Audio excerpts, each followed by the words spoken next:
Celle-là et d'éditorialistes qui, sur RFI par exemple, étaient nos pires détracteurs et qui ont, grâce à leur présence sur ces médias, une certaine notoriété. Regardez ce qu'ils publient sur les réseaux sociaux, on est dans la propagande anti-française.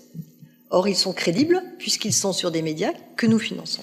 Chère Madame l'ambassadrice, nous avons gagné notre notoriété, notre crédibilité grâce à notre présence sur l'antenne de RFI. C'est une évidence et on en est content. Mais si RFI nous a retenus aussi longtemps sans discontinuer sur ses antennes avec une telle exposition, ce n'est pas par charité.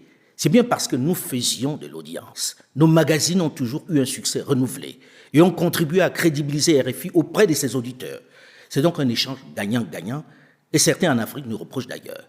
Alors le crédit dont nous bénéficions, nous l'avons construit par la qualité de notre travail.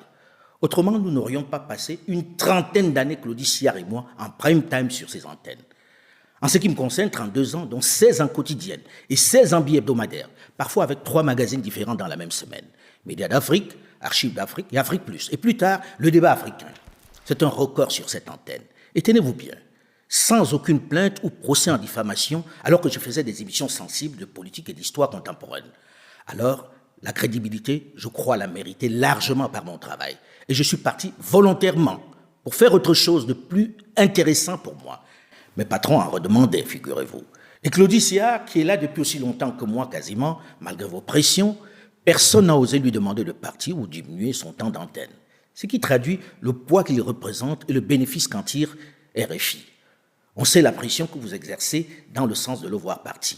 Et puis vous écoutez parfois des éditos de Claudie Siard ou vous écoutez ce qu'il écrit sur les réseaux sociaux et vous vous dites que c'est pas tout à fait acceptable non plus. Au-delà de ces accusations sur nos personnes, ce qui est encore plus insultant pour les Africains, c'est cette propension à mettre toutes leurs réflexions, toutes leurs remarques sur le compte de la propagande russe. Ils seraient tous sous influence de Moscou, Pékin, Ankara et même Téhéran. Une infantilisation qui traduit le regard, la perception que vous avez, Madame l'ambassadrice, de l'Africain, et avec vous, vos patrons.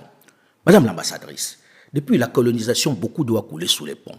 Il va bien falloir vous faire à l'idée que l'Africain n'a pas besoin d'une quelconque influence extérieure pour développer sa pensée. Nous avons été, ceux de ma génération et celle de mes aînés, influencés par la pensée venue d'Occident, par l'éducation, par la culture, par les médias. Nous avons fait de vos vérités les nôtres. Nous avons passé notre vie à les assimiler, à en être des ambassadeurs zélés. Il fallait que l'on pense et agisse selon vos valeurs, selon votre culture, pour trouver grâce à vos yeux.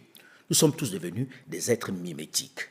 L'intellectuel était celui qui pouvait citer Kant, Descartes et autres Voltaire, Molière, Verlaine, Racine et j'en passe, ou encore celui qui maîtrisait la pensée keynésienne et autres économistes européens des temps immémoriaux.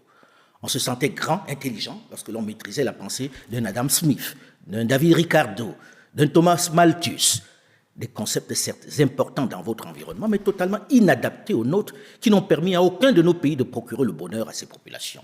Seulement, à la faveur de l'ouverture du monde, à la faveur des brassages, des rencontres, des guerres faites à vos côtés, nos enfants plus aguerris, plus cultivés, sont débarrassés de ces complexes. Avec les réseaux sociaux, les rencontres, ils n'avalent plus religieusement vos concepts, vos idées, vos positions. Vous avez certainement loupé un épisode de cette profonde mutation. Il va falloir, Madame l'ambassadrice, savez, que vous compreniez qu'en matière de propagande, la France et avec elle l'Occident n'ont vraiment pas de leçons à nous donner. C'est un peu l'hôpital qui se moque de la charité. Nous avons été nourris à votre propagande depuis tellement longtemps que vous avez fini par être persuadés, vous-même, qu'elle est la seule vérité.